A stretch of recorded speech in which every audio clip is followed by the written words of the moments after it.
Hai, para Sudaners, kumaha kabarna? Damang sadena dengan saya si Otong kembali lagi di channel Ningali Film. Pada episode kali ini, kita akan membahas alur cerita dari film Legend of Ravaging Giant yang rilis pada tahun 2019 untuk bagian yang ketiga. Dan tidak usah berlama-lama lagi, mari kita mulai ceritanya.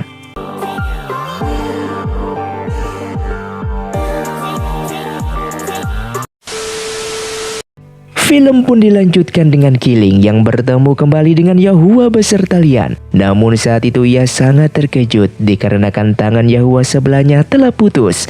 Di sana Lian pun mengatakan jika mereka tadi diserang oleh sesosok siluman yang kuat yang membuat tangan Yahua terkena serangan dari siluman tersebut. Dan setelah itu Yahua pun dengan segera memulihkan tangannya kembali dengan kekuatannya itu. Beberapa waktu kemudian, Li Ji pun datang kembali dengan berniat untuk membunuh mereka bertiga. Dan saat itu Killing mengeluarkan kekuatannya yang baru saja ia pelajari dari pria misterius sebelumnya. Dan hal itu pun membuat mereka semua terkejut dengan kemampuannya itu. Namun itu tidaklah cukup untuk melawan Li Ji. Dan tiba-tiba pria misterius lainnya datang kembali untuk menyelamatkan mereka. Dengan hanya sekali serangan membuat Li Ji yang seketika musnah di sana. Yang ternyata pria tersebut bernama Kila, yang merupakan master ketiga yang memiliki kemampuan untuk membuat sebuah dimensi. Dan kedatangannya saat ini ingin membawa mereka bertiga keluar dari alam tersebut. Yang pada akhirnya mereka pun telah berhasil keluar dari alam baka itu. Dan mereka pun memperlihatkan senjata yang mereka peroleh dari makam spiritual kepada para masternya masing-masing. Singkatnya Killing pun kembali ke penginapan dan di sana Yin Chen pun memberikan sebuah baju baru kepadanya. Yang hal itu membuat Killing menjadi senang. Di saat itu mereka pun memperlihatkan senjatanya masing-masing. Yang membuat Killing terkagum dengan senjata milik Yin Chen yang begitu hebat. Bahkan di sana Yin Chen memiliki senjata lebih dari satu. Setelah itu Killing pun sebenarnya ingin menceritakan pertemuan ia dengan pria misterius saat berada di makam spiritual. Namun di sini ia memilih untuk diam dikarenakan pria misterius itu meminta Killing untuk merahasiakan pertemuan mereka. Singkatnya keesokan harinya, mereka semua pun berkumpul di tepi pantai. Dan saat itu Kila mengeluarkan kekuatannya untuk menteleportasi mereka semua kembali ke kota. Setibanya di sana, Killing pun merasa senang melihat tempat tersebut dikarenakan ia baru pertama kali melihat pemandangan ibu kota yang sangat indah. Setelah itu mereka semua berada di penginapan dan tinggal di sana. Namun Yin Chen beserta Feng Hun akan pergi bertemu tetua pendeta untuk menanyakan kenapa Yao Ming selalu berusaha membunuh Feng Hun. Selama berada di penginapan mereka bertiga dilarang untuk keluar kamar dan harus menyembunyikan aura kekuatan mereka dikarenakan saat ini nyawa Lian sedang diincar oleh Yao Ming. Namun mereka bertiga yang dilarang untuk keluar kamar justru memikirkan cara keluar dari kamar tersebut. Dan saat itu Lian memiliki sebuah ide. Dengan menggunakan telur emas maka ia bisa melihat siapa saja orang yang memiliki kekuatan. Dengan begitu mereka pun bisa menghindari orang-orang tersebut agar bisa aman di saat berjalan di ibu kota. Sehingga mereka pun dengan segera pergi dari sana. Supaya tidak dicurigai, Killing pun mengajak mereka untuk membeli pakaian baru agar penampilan mereka tidak memperlihatkan seperti seseorang yang memiliki kekuatan. Dengan waktu bersamaan, Yin Chen pun bersama Feng Hun telah sampai di istana tetua pendeta. Namun penjaga di sana melarang mereka berdua untuk menemui tetua pendeta. Dikarenakan saat ini ketiga tetua pendeta sedang bermeditasi. Yang pada akhirnya mereka pun keluar dari sana. Namun tiba-tiba Yao Ming datang menyerang Feng Hun untuk membunuhnya. Dan sementara Yin Chen yang akan membantu dihentikan oleh Lea. Singkatnya mereka bertiga pun yang kembali ke penginapan langsung diketahui oleh para masternya. Namun di sana Killing mencoba memberikan alasan jika mereka hanya keluar untuk membeli pakaian. Di malam harinya, saat itu Yahua pun tidak bisa tidur dan ia pun secara diam-diam keluar dari penginapan untuk mencari udara segar. Tanpa disadari, penginapan itu didatangi oleh pria misterius untuk mencuri barang milik Yahua. Kiling yang akan ke toilet tidak sengaja bertemu dengan pria tersebut dan melihat terdapat tanda di tangannya. Namun di sini ia pun tidak peduli dikarenakan berpikir orang itu merupakan warga biasa yang juga menginap di tempat tersebut. Dan keesokan paginya, Yahua pun sangat terkejut dikarenakan barang miliknya telah hilang dari tempatnya. Sehingga Kiling pun sesaat teringat jika semalam memang ada pria misterius yang memiliki tanda di tangannya. Sehingga ia pun curiga jika orang tersebut adalah pencurinya.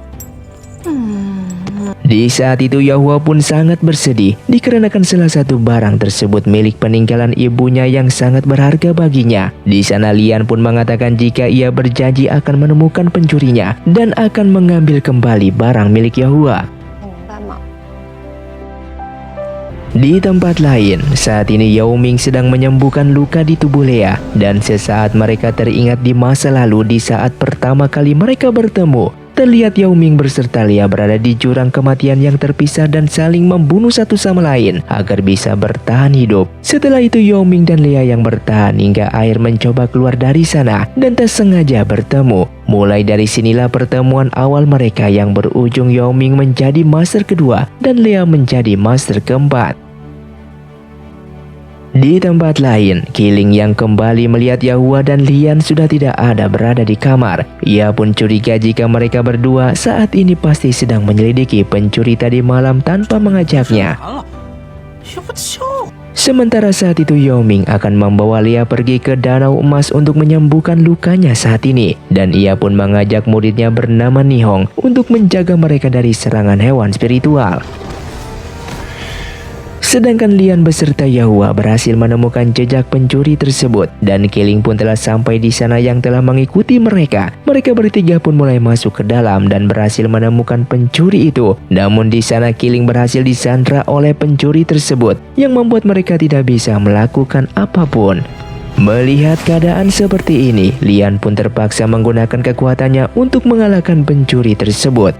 Dan Shen yang selama ini mencari Lian pada akhirnya mengetahui posisi keberadaan Lian saat ini.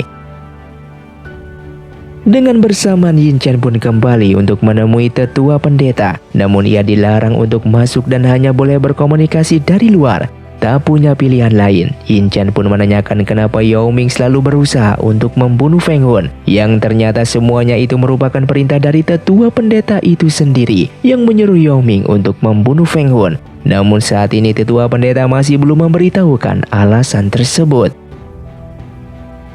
Sementara Shen saat itu sedang dipanggil oleh Yao Ming untuk segera menemuinya. Namun setibanya di sana Yao Ming pun langsung mengeluarkan senjata cermin raksasa miliknya. Yang dimana cermin itu mengeluarkan seorang wanita yang mirip dengan Shen. Dan kemudian Shen pun dipaksa untuk melawan wanita tersebut. Di saat dia bertarung, wanita itu pun seketika menyuruh Shen untuk membunuh Yao Ming. Dan ternyata orang yang selalu membisikkan Shen untuk membunuh Yao Ming adalah wanita tersebut. Diceritakan dahulu Yao Ming beserta Lea yang sudah menjadi seorang master. Dan mereka pun kembali ke jurang kematian untuk mencari seorang murid di sana. Kemudian Nihong keluar dari jurang kematian dan Lea pun mencoba mengalahkannya agar bisa dijadikan muridnya. Namun saat itu Lea kewalahan untuk melawannya dikarenakan Nihong memiliki tubuh yang sangat kuat. Bahkan serangannya pun tidak mempan sama sekali. Tak lama kemudian Shen juga keluar dari sana. Melihat hal tersebut Yao Ming pun akan menjadikan Shen sebagai muridnya. Dan saat itu Nihong pun merasa tidak terima jika Shen diserang dikarenakan ternyata mereka ini berasal dari desa yang sama. Kemudian seketika seorang wanita lainnya pun keluar dari jurang kematian bernama Sun. Yang ternyata Sun merupakan kakak dari Shen. Dan Yao Ming yang melihat hal itu menjadi sangat senang dengan berusaha untuk menjadikannya sebagai muridnya. Namun ternyata Sun memiliki kemampuan untuk mengendalikan pikiran seseorang yang membuat Yao Ming seketika tak berdaya. Melihat hal itu, Lea pun langsung menggunakan kekuatan terlarangnya untuk membantu Yao Ming di sana. Namun efek dari kekuatan tersebut membuat Lea terluka parah. Singkatnya mereka pun berhasil menangkap Shen dan Sun. Namun di sana tetua pendeta mengatakan jika Yao Ming harus memilih salah satu di antara mereka untuk dijadikan muridnya. yang pada akhirnya Yao Ming pun memilih Shen dan membunuh Sun, dikarenakan baginya Sun sangatlah berbahaya dikarenakan memiliki kekuatan pengendali pikiran. Namun sebelum Sun tewas, ia pun mengatakan kepada Shen untuk membunuh Yao Ming nantinya. Dan Shen yang melihat kakaknya tewas tentu saja membuatnya sangatlah bersedih. Kemudian setelah itu ingatan Shen pun dihapus oleh tetua pendeta agar Shen bisa mengabdi kepada Yao Ming. Dan saat ini, roh milik Sun ia masukkan ke dalam cermin miliknya. Maka dari itu Shen selalu mendapatkan suara bisikan yang berasal dari Sun agar membunuhnya. Di tempat lain, Keeling yang berada di dalam kota tak sengaja bertemu dengan Shen. Ia pun merasa senang dikarenakan terakhir kalinya mereka bertemu di saat melawan singa putih dulu. Mereka pun melanjutkan mengobrol di sebuah kedai dan Keeling pun bercerita banyak hal. Mulai dari ia menjadi seorang murid dari Master ke-7 hingga singa putih yang menyerang mereka di waktu dulu yang saat ini sudah menjadi hewan spiritual miliknya. Namun di sini Keeling belum mengetahui jika Shen merupakan murid dari Yao Ming yang berencana untuk membunuh Lian. Dengan bersamaan Lian pun tak sengaja datang ke kedai tersebut dan melihatnya di sana. Keeling pun dengan segera menghampirinya untuk dikenalkan kepada Shen. Namun terkejutnya Lian di sana di saat melihat Shen yang merupakan teman dari Keeling. Sedangkan Shen yang ingin membunuh Lian seketika tak ingin melakukannya dikarenakan ia tidak ingin Keeling mengetahui identitas aslinya. Singkatnya, Keeling pun mengajak Shen untuk tinggal bersamanya agar ia bisa memperkenalkan Master ke-5 beserta Master ke-7 kepadanya. Mendengar hal itu, Lian pun tentu saja tidak ingin itu terjadi, sehingga Lian pun dengan segera pergi dari sana. Singkatnya, Keeling pun mencari masternya yang belum kunjung kembali. Dan saat itu ia pun menggunakan telur emas agar bisa melihat aura kekuatan yang berada di tubuh orang-orang di sana. Namun tiba-tiba ia pun justru tak sengaja melihat beberapa orang yang melintas. Dan orang tersebut sangatlah mencurigakan yang membuat Keeling berencana untuk mengikutinya. Kemudian di malam harinya, terlihat seorang wanita misterius tiba-tiba menyerang warga desa dengan menggunakan lebah iblis. Dan pria di sana yang terkena lebah tersebut seketika dikendalikan olehnya. Sedangkan dari kejauhan Yin Chen yang melihat hal tersebut mulai mengikuti pria tadi. Yang ternyata wanita tadi merupakan siluman lebah yang sedang mengambil aura kekuatan milik para warga. Dan Keeling yang berada di sana juga akan menyerang siluman lebah tersebut. Namun saat itu langsung dihentikan oleh Yin Chen, yang pada akhirnya mereka berdua pun berencana untuk membunuh siluman di sana. Namun siluman lebah itu memiliki kekuatan yang cukup unik, dikarenakan kekuatannya tersebut bisa menirukan kekuatan seseorang yang membuat Yin Chen pun kewalahan untuk membunuhnya. Kemudian Keeling menggunakan pedangnya untuk memotong salah satu kaki milik siluman lebah tersebut. Sementara Yin Chen segera menyegel siluman itu. Dengan bersamaan keberadaan Feng Hun beserta Lian saat ini sudah diketahui oleh Yao Ming. Dan setelah itu ia pun memerintahkan Shen untuk membunuh Feng Hun beserta Lian. Namun beruntungnya Yin Chen dan Keeling berhasil datang tepat waktu dengan menghentikan pertarungan tersebut. Kemudian datanglah sebuah perintah dari tetua pendeta dan menyuruh mereka semua untuk menghadap. Dari sinilah Keeling mengetahui jika Shen sebenarnya murid dari Yao Ming. Hal itu membuatnya sangatlah terkejut. Singkatnya mereka semua menghadap ke tetua pendeta. Tak lama kemudian Kila yang merupakan master ketiga datang ke sana dengan memberikan informasi jika siluman lebah sudah berhasil dibunuh oleh Yin Chen dan Keeling. Yang ternyata alasan Feng Hun akan dibunuh dikarenakan siluman lebah itu meniru kekuatan milik Feng Hun. Dan tetua pendeta mencurigai jika Feng Hun bersekongkol dengan siluman lebah untuk membangkitkan iblis langit. Dikarenakan semuanya ini salah paham, tetua pendeta pun memutuskan untuk tidak membunuh Feng Hun dan memerintahkan Yao Ming untuk berhenti mengejarnya. Setelah itu Keeling beserta Lian datang ke istana milik Yahua dan mereka pun disuruh untuk menunggu sebentar di sana. Saat itu Keeling pun menanyakan bagaimana caranya meningkatkan kekuatannya secara cepat. Dan sesaat Lian pun mengingat sesuatu dengan mengatakan Keeling harus memiliki hewan spiritual kera ekor batu dikarenakan hewan tersebut sangatlah langka yang membuat seseorang bisa menaikkan kekuatan pemiliknya dalam waktu yang sangat singkat. Namun hewan tersebut sangatlah sulit untuk ditemukan dan bahkan sangatlah kuat. Mendengar hal tersebut membuat Keling menjadi ketakutan dan mengurungkan niatnya menjadi kuat secara singkat. Tak lama kemudian, Yahua pun datang ke sana dan mengajak Lian untuk berlatih kekuatan. Namun di sana Keling tidak ingin ikut bersama mereka dan pergi dari sana. Di tempat lain, Master Kila dipanggil kembali oleh tetua pendeta yang menyuruhnya untuk memberitahukan kepada beberapa master jika saat ini Keling, Shen Lian beserta Yahua akan memasuki sebuah ujian dengan peraturan yang baru. Dan sebelum mereka berempat menjalani ujian tersebut, maka mereka berempat belum dianggap sah sebagai murid sang master. Kemudian Master Kila pun menemui Yin Chen untuk memberitahukan informasi tersebut jika Keling harus mengikuti ujian agar menjadi sah sebagai seorang murid. Sementara saat ini Keling sedang mencari keberadaan Shen untuk menanyakan apakah ada cara agar ia bisa menaikkan kekuatannya secara cepat. Namun di sana ia justru terkena jebakan jaring laba-laba yang ternyata jaring laba-laba tersebut milik Shen yang ia sengaja pasang di sana untuk mengerjainya. Saat itu Keling pun meminta Shen untuk membantunya berlatih agar bisa meningkatkan kekuatannya secara singkat. Namun di sini Shen pun menolaknya dikarenakan di dunia ini tidak ada yang singkat dan Keling harus berusaha agar menjadi lebih kuat. Singkatnya Keling, Yahua beserta Lian mendatangi sebuah danau untuk melakukan ujian yang diberikan oleh tetua pendeta. Ujian kali ini mereka harus bisa mengembalikan asap kabut ke dalam danau tersebut.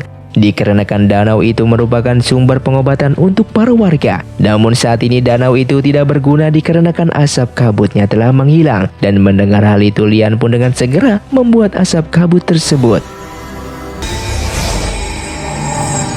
Di malam harinya, di saat mereka sedang beristirahat, terlihat ada seorang wanita ke sana. Dan mereka ternyata sudah menyadari akan kedatangan wanita tersebut. Wanita itu pun mengaku jika ia bukanlah pencuri, melainkan ia hanyalah warga biasa yang saat ini butuh pertolongan mereka. Ia pun bercerita jika kemarin ia bersama warga desanya diserang oleh siluman yang saat ini membuat semua warga desanya tak bisa hidup lebih dari 1 hari. Mendengar hal tersebut mereka pun mencoba untuk mengikutinya.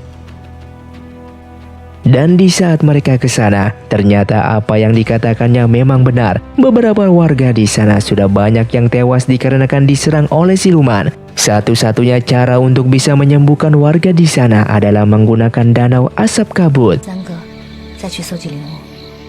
Di tempat lain, Master Lea memanggil Shen untuk menghadap kepadanya. Ia pun memberikan sebuah pisau dan menyuruhnya untuk membunuh Keling, Lian beserta Yahua. Yang pada awalnya Shen tidak mau dikarenakan mereka bertiga merupakan temannya saat ini. Namun Master Lea mengatakan jika tetua pendeta yang memerintahkannya langsung untuk membunuh mereka bertiga. Sehingga Shen pun dengan terpaksanya akan menuruti perintah tersebut.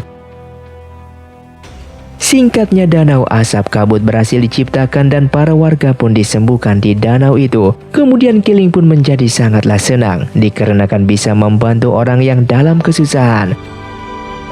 Tak lama kemudian, wanita kemarin berlari meminta pertolongan dikarenakan ia sedang diserang oleh siluman. Melihat hal itu, Lian pun dengan segera memusnahkan siluman tersebut, yang seketika siluman itu pun berubah menjadi pohon pinus.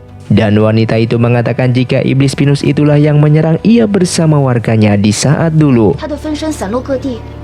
Keling yang melihat pohon pinus itu lalu pergi dari sana dan berencana untuk menjualnya. Sementara Lian bersama Yahua mencoba mencari keberadaan siluman lainnya. Namun di tengah perjalanan mereka pun dihadang oleh Shen. Kedatangan Shen di sana membuat mereka merasa heran dikarenakan perintah untuk membunuh Lian waktu itu sudah dihapuskan oleh tetua pendeta. Shen pun menjawab jika saat ini ia mendapatkan perintah baru untuk membunuh mereka semua, sehingga pertarungan pun terjadi di sana. Di dalam pertarungan tersebut, membuat Yahua dan Lian berhasil dibunuh oleh Shen dengan mudahnya. Namun jasad mereka seketika menghilang dari sana.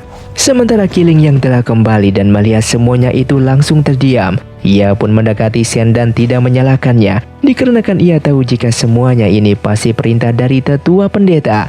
Kemudian Shen pun mengatakan jika Keling merupakan salah satu targetnya. Namun di sini ia tidak mampu untuk membunuhnya. Oleh karena itu, Keling pun mempermudah tugas Shen dengan mengambil pisau tersebut dan akan bunuh diri. Namun di sana Shen tidak akan membiarkan hal itu terjadi, sehingga mereka berdua pun tertusuk pisau tersebut dan menghilang dari sana. Di tempat lain, Master Lea mengatakan kepada Yao Ming jika pisau yang digunakan oleh Shen untuk membunuh Keling Yahua beserta Lian sebenarnya bukanlah pisau biasa, melainkan semuanya itu adalah sebuah ujian. Mereka tidaklah mati dan nantinya mereka akan memasuki sebuah dimensi ujian itu untuk membuktikan kesetiaan para murid terhadap master mereka. Bahkan mereka juga memiliki kesempatan untuk membunuh master mereka sendiri. Mendengar hal tersebut, Yao Ming seketika menjadi panik, dikarenakan bisa jadi ia tidak akan selamat, dikarenakan Shen selalu berusaha untuk membunuhnya. Singkatnya, Lian pun terbangun di sebuah dimensi. Di sana terdapat sebuah pisau yang tertancap di sebuah makam dan ada suara gaib yang mengatakan jika Lian harus memilih salah satu dari dua pilihan. Pilihan pertama, jika Lian menusukkan pisau itu ke segel masternya, maka masternya sendiri akan tewas dan Lian yang akan menjadi penerus master berikutnya. Dan pilihan kedua, jika ia menusukkan pisau itu ke jantungnya, maka ia pun akan tewas di sana. Mendengar hal itu, tentu saja Lian tidak ingin masternya tewas, dikarenakan masternya saat ini merupakan kakak kandungnya sendiri. Oleh karena itu, ia pun memilih untuk bunuh diri di sana. Selanjutnya adalah Yahua yang juga mendapatkan harus memilih di antara dua pilihan. Yang saat itu Yahua juga tidak ingin membunuh masternya, dikarenakan masternya merupakan ayah kandungnya, dan ia pun memilih menusukkan pisau tersebut ke dalam jantungnya.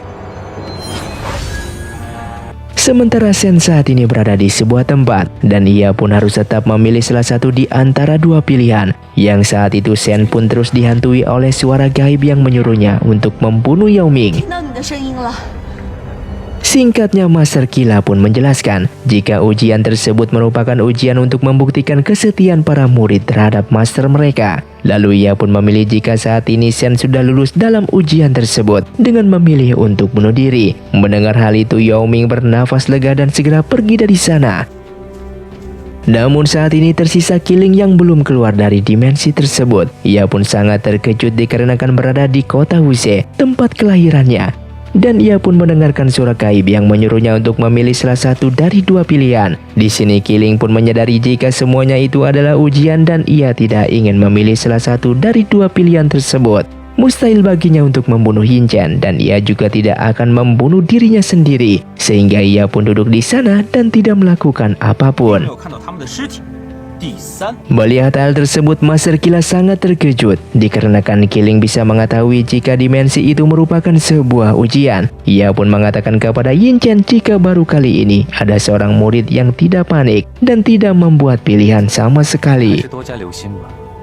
Yang saat itu Keling pun ingat keluar dari dimensi tersebut tanpa ia harus memilih salah satu dari dua pilihan itu, sehingga ia pun mengeluarkan pedangnya untuk menghancurkan ruang dimensi tersebut. Dan tiba-tiba Keling pun berhasil terlempar dan keluar dari dimensi itu.